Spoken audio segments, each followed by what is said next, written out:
À l'époque du premier épisode, je n'avais pas repris les pinceaux et autant vous dire, ils ont donné un sens à ma vie.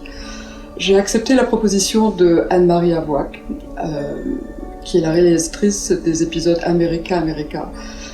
Et j'avais vite compris que je pouvais faire parvenir cette angoisse qui était à cette époque à propos de l'environnement, le global warming que l'on dit ici, et aussi de l'absolue nécessité de faire des changements sur nos comportements alimentaires. Car voyez-vous, à cette époque, il n'y avait aucun média qui relatait sur ce qui se passe aujourd'hui. Et cela était une grande inquiétude, surtout l'inquiétude pour l'avenir de nos enfants. Et ensuite, voyez-vous, est arrivée la catastrophe en Haïti. Et les documentaires nous ont permis d'envoyer ce signal alarmant. On a pu planter un projecteur et nous avons relaté la nécessité d'apporter notre aide à cette petite île. Et je dois avouer que pour moi c'était un épisode difficile, mais j'ai laissé mon cœur là-bas. Les habitants sont mes amis et je suis heureuse d'avoir pu participer, si petit soit-il, cet épisode de ma vie, et j'en suis fière. J'ai une grande fierté de cela dans ma vie, oui, c'est certain.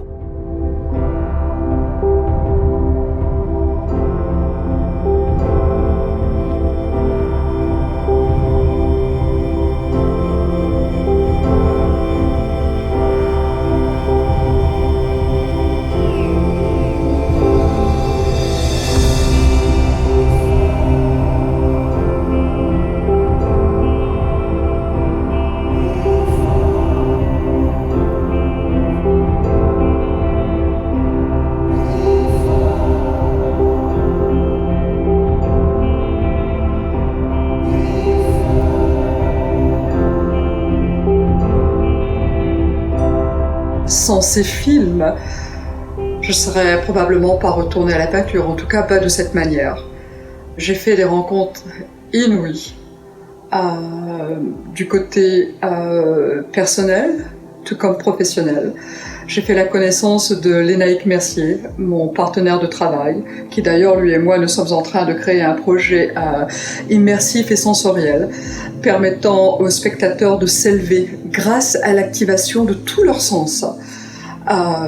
Et d'ailleurs, nous avons récemment eu une expo à New York de ce projet, et ce fut un vif succès.